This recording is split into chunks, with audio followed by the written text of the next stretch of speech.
Blake Lively's recent deposition in her legal battle with Justin Baldoni has taken a dramatic turn, and the fallout is making headlines. Within hours of her testimony, Justin Baldoni's team filed the entire 292-page transcript in court, sparking outrage from Blake's lawyers, who claim it was a PR stunt meant to smear her. They also say it was a move to embarrass her and stir up the media, and now both sides are accusing each other of leaks, smear campaigns, and playing dirty.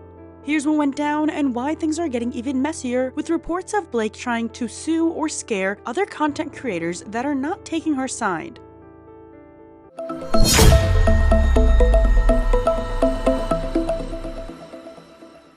Hey everyone, and welcome back to Scandalous Media. It's Alana here, and today we're diving into a major update in the ongoing legal drama between Blake Lively and Justin Baldoni tied to the film It Ends With Us. Just last week, Blake sat for a highly anticipated deposition, and the fallout has been intense. From explosive courtroom filings to accusations of media manipulation, leaked details, reports about Blake trying to silence creators, and a war between legal teams, this case has officially turned into a Hollywood legal showdown.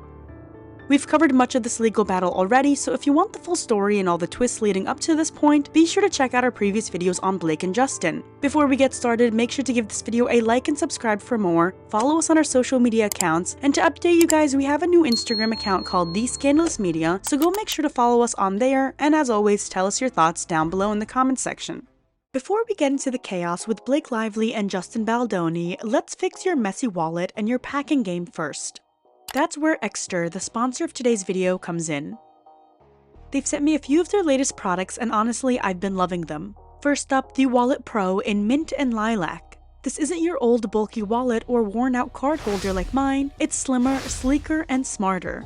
Made with premium Italian Vachetta leather, the Wallet Pro holds up to 14 cards and cash with a metal card ejector for smooth, one-handed access. The redesigned flap and ergonomic button keep it slim and easy to use, and with a lifetime warranty, you never have to worry about wearing it out. Next, let's talk travel. Exter sent over the Travel Pack Vacuum Kit along with the portable USB-C air pump, and it's honestly a game changer. These modular carry-on sized bags can triple your packing space, up to 60% more room in your suitcase, backpack, or carry-on. Each bag compresses 15 plus clothing items using the pump or any standard vacuum. Made strong, waterproof, and odor-proof, they even double as laundry bags. Watch this. Look at the before and after comparison. What used to be a stuffed suitcase is now neat, compact, and organized. And finally, the Extra Finder card. Just pop it in your wallet and you could track it right from Apple's Find My app. Peace of mind for anyone who loses everything, like me. And right now with Exter's Labor Day sale, you can get up to 48% off, and with my code SCANDALOUSMEDIA, you'll get up to 58% off. Just click the link in the description box to grab yours before the sale ends. Trust me, you're going to love it. Now let's get into Blake Lively and Justin Baldoni, two people who could use a bit of life sorting of their own. Blake's deposition. Before the deposition happened, both legal teams argued about where each party should be, with Blake's lawyer saying that Blake should be deposed at her lawyer's office to avoid paparazzi. Justin's team and lawyers argued that holding Blake's deposition at her lawyer's office would be unfair since they wouldn't have a private space to talk. They said, although Lively's foot stomping and use of her celebrity status may have enabled her to seize control of the film, which is the crux of this dispute, her counsel's tantrums have no place in this court. Blake's lawyer said that Blake has always been down to testify, calling it the ultimate moment for her story to be told. Brian Friedman, Justin's lawyer, said, "Since Miss Lively is so open to testifying, let's make it count. Hold the deposition at Madison Square Garden, sell tickets or stream it, and donate every dollar to organizations helping victims of domestic abuse."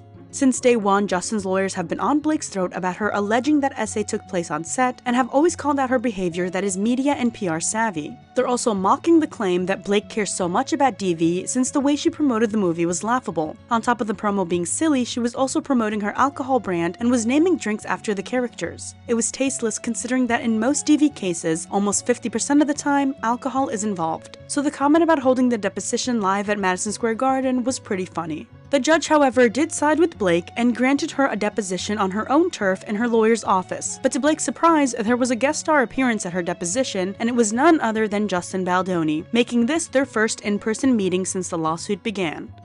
The judge told Blake that since the deposition will be held at her lawyer's office, which is about a mile away from Justin's lawyer's office, her counsel will need to prepare a private room, a dedicated computer, and a printer during the questioning. Blake's team believes that Justin showing up is a tactic he is using by trying to undermine her confidence and create a media circus. To which Brian Friedman responded, putting aside the identity of the culprit, the identities of those in attendance for her deposition are not newsworthy because all parties are entitled to attend all depositions. Sources told TMZ that Blake faced Justin as she gave her hours-long deposition. Blake's team believes that Justin was already leaking things to the media minutes after the process started. The New York Post said, the deposition started at 10:13 a.m. that morning, and by 10:15 a.m., TMZ published a story revealing Baldoni attending the grilling of the Gossip Girl actress, Lively's lawyers claimed. They continued saying the leaks continued the next day, including in detail Miss Lively's attire for the deposition and who accompanied her to the meeting. This was to misleadingly create a narrative that Lively needed a large contingent of people with her to testify, while suggesting Baldoni was only accompanied by one lawyer, she alleged.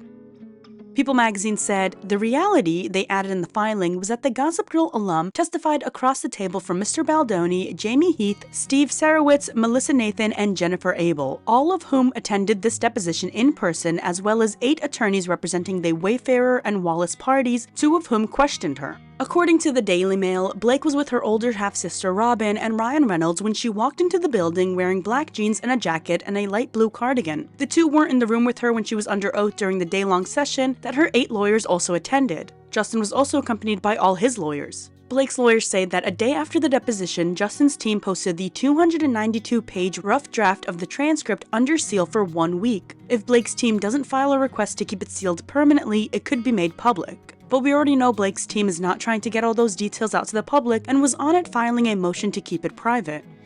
Usually with deposition transcripts, they normally remain under seal unless arguments are made for them to be unsealed for legal reasons. Some portions of deposition transcripts can also come out during trials. Blake's lawyers argue that the transcript should be erased from the record for now. Blake's lawyers also argued that all of these deposition leaks were thanks to Justin and his lawyers, who snapped back at Blake saying she has no evidence to prove that. Funny enough, not too many details of the deposition were told to the media besides this one saying that, in a text chain revealed in unsealed documents from Lively's sexual harassment lawsuit against Baldoni, editor Rob Sullivan texted SMH, shorthand for shaking my head, to co-editor Una Filarity and a person named Henry Grace. According to a blind item, the deposition is juicier than we thought, with Blake apparently admitting to having feelings for Justin. The blind item from Crazy Days and Nights reads, will what the A-list actress said in her deposition about her feelings for her former co-star get leaked? Apparently it is crazy juicy and not something her husband would want to read. This is a popular theory in the Blake Lively vs. Justin Baldoni saga. People believe that she caught feelings, got rejected, and was nasty/difficult to work with on purpose as a response, which developed into this whole essay complaint, while others believe Ryan Reynolds caught the interactions and phone calls between the two, confronted Blake about them, and she threw Justin under the bus to save herself in marriage, and it's actually Ryan who pushed the idea to sue Justin for allegedly making his wife uncomfortable. For now, these are all theories we hope to prove or disprove when the trial actually begins.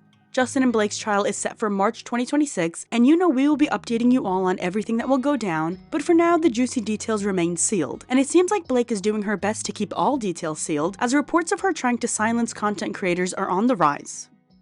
Blake gets exposed for trying to silence content creators. Now this is where it gets wild. Blake has sparked an uproar on social media after sending a subpoena to Google asking for information about the accounts of pro-Justin Baldoni YouTubers, demanding their bank details, addresses, and phone numbers. On Tuesday, July 20th, YouTuber Cassidy O'Connell wrote a letter to the judge and said, on what legal basis were these subpoenas issued out of this court? Was any evidence at all presented to validate them, or is Lively free to submit just any subpoena to anyone that is not her fan? It's not surprising that this is what Blake's doing, since popular content creators like Candace Owens and Be Better, who were publicly criticizing Blake and Ryan, have said that their videos about them got deleted. Other influencers that got targeted by Blake's subpoenas were allegedly Perez Hilton and Andy Signore. Some of the people she is targeting are wealthy enough to hire a lawyer and fight against their data being given, but others who have less than 300 followers say they won't be able to afford this battle. A subpoena to Google dated July 3rd and obtained by Daily Mail demands that at least 16 content creators turn over their email, phone number, physical address, and payment details for their premium accounts, including credit card or bank account numbers, blockchain addresses, and a log of every session they've had since May 1st, 2024, with exact date and times. Andy Signore, host of the YouTube channel Popcorn Planet, told Daily Mail that he believes Blake is trying to unmask the It Ends With Us crew members who spoke out to him anonymously for his upcoming documentary series. Andy said, "It's shocking to be honest, not because I have anything to hide, but because she thinks she can just bully and intimidate independent journalists. I won't let her. My lawyers and I will be fighting all of it." Blake's team then tried to tell content creators who were worried about the subpoena that it was fake, even though it wasn't. Andy said, "My lawyer spoke to Blake's lawyers. We called Ezra's office and they told him twice that it was fake. Turns out the subpoena actually was real. It had been sent to Google, not directly to the YouTubers. Google, following its policy, notified the YouTubers that their data might be shared due to a legal request. That legal request was coming from Blake's camp." Andy said that he found the situation shady and confusing because he was first told the subpoena wasn't real, only to find out later it was. Andy believes that Blake is specifically after him and trying to get information out of him because he has an upcoming documentary titled It Ends With Justice, where he spoke to the crew working on the movie. Andy said, "These crew members were disgusted by what Blake was putting out in the press about the filming, and they wanted to share their side, but they are afraid of being blacklisted by Ryan, CAA, etc. So they appeared anonymously, blurred and with masks on to protect their identities. I believe Blake and Ryan want those sources. I will not betray those sources." And this is the shady work Blake's team is trying to constantly get away with. They probably thought Google wasn't going to notify the creators and they would simply just be handed everyone's information. Candace Owen said that she was elated and honored to receive it, but complained that TMZ had somehow gotten it before she had. Candace would be elated considering she can add that to her list of high-profile people who are after her. Another YouTuber targeted, Lauren Needeye, who covered the drama in her spare time, said maybe she thinks it'll show people were paid or benefiting in some way to cover her case because she says the smear campaign is ongoing. Lauren said that's absolutely not true, and she only started talking about the trial because she was interested in it. You know you're the bad guy when you have to go out and seek out sources who can easily squash your claims about what happened on set. There is still the March trial, but it hasn't been looking good for Blake since the beginning, and now with these reports of Blake and Ryan trying to scare other people from criticizing her, it just doesn't look good at all. Kirsty Flaw and another content creator, Katie Paulson, whose YouTube channel Without a Crystal Ball has over 400,000 subscribers, have offered to help smaller creators fight the subpoena. YouTuber Zach Peters said, "I think Blake Lively studied Amber Heard's case and is doing everything she can to protect herself. Part of that is scaring people who are covering this case. But we're not part of Hollywood. She has no control over us. She can't scare us. We have each other's backs and we look out for each other. We're not fighting for Baldoni, we're fighting for justice." Blake's legal team argued back, saying that subpoenas are not accusations of wrongdoing, they are tools for gathering admissible evidence in federal court. There is no silencing of content creators, they are obviously making their views known. This is a SH and retaliation lawsuit against Justin Baldoni and a number of other Wayfarer defendants, and we are simply seeking information to aid in our fact gathering. Thanks to the growing rise of social media, celebrities can't silence the press as well as they could back when everyone got their information from newspapers. A TikTok creator with 12 followers could easily take you down the same way a huge publication like TMZ can. And when you have something to hide, you'll go out of your way to buy people's silence. That's probably what Blake and Ryan are trying to do. See how much these creators are getting paid from their videos, probably see if there's a random payment to instigate hate, try and scare people from continuing, or just buying their silence. Now turning to the legal side of things, Blake's lawsuit against Justin's social media expert Jed Wallace was dismissed by the judge. If you don't recall when or why Blake filed a lawsuit against Jed, I'll give you a quick summary. Back in December, Blake sued a Texas-based publicist, Jed Wallace. She was claiming that Jed and the two other publicists, Melissa Nathan and Jennifer Abel, worked together with Justin to launch a smear campaign against her. The reason why Judge Lehman dismissed the case is because the court doesn't have personal jurisdiction over Jed Wallace and his company, Street Relations, meaning that New York isn't the right place to sue him. And since Blake hasn't provided evidence that Jed was a part of any smear campaign tactics happening inside of New York, the court ruled that Jed shouldn't have to defend himself in the state. Blake could file again, going with two options: amend her complaint, aka rewrite it to fix the jurisdiction issue, or refile the lawsuit in another state, most likely Texas, where Jed is based.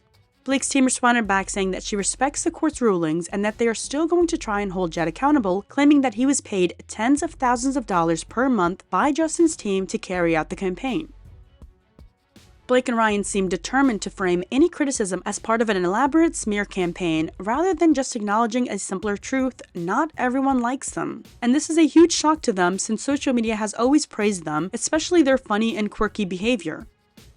Katie Paulson, the independent journalist and YouTuber, said, "I've covered a lot of narcissists in my career, and it's fair to say that I'm not a doctor, but I would think that there was something, a severe sort of personality disorder going on here. Whether it's Blake or Ryan or combined, I think it's both. Some people can't accept that people don't like them." This comes after Blake's lawyers tell Katie's lawyers, "You're part of this untraceable smear campaign, and Justin Baldoni is paying you." Justin Baldoni must have contacted witches when it came to this untraceable smear campaign, and it's untraceable because it probably doesn't exist.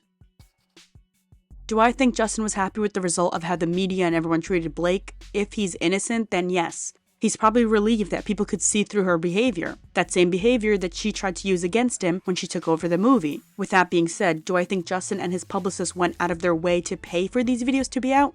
No. Blake and Ryan clearly don't understand how a social media hate train is conducted. Sometimes all it takes is one video to steamroll the entire thing. Thanks for watching. I hope you guys enjoyed the video. Let me know your thoughts in the comments. Don't forget to follow us on our social media, stay in the loop, keep up with the podcast for deeper dives, and hit that subscribe button so you don't miss what's coming next. Thanks, and I'll see you next time.